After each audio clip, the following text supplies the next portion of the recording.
Hi guys! In this video, you're gonna learn how to use Mailchimp for newsletter creation. To do that, step 1. Sign up and set up your account. So, log in to your account. Once you're logged in, you'll be prompted to create your first audience.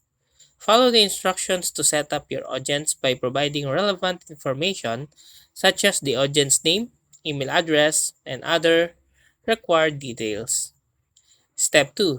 Design your newsletter. After setting up your audience, you can start designing your newsletter.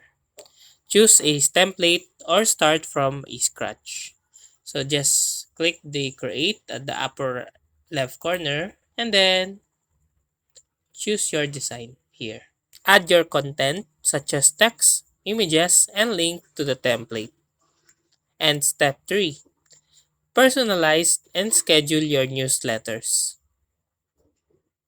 Last, send and track your newsletters. Before sending your newsletters review everything once again to ensure it's error-free and ready for distribution.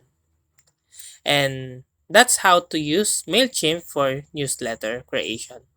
If you like this video, please click the subscribe button and click the bell icon to notify you to our next tutorial. Thanks for watching.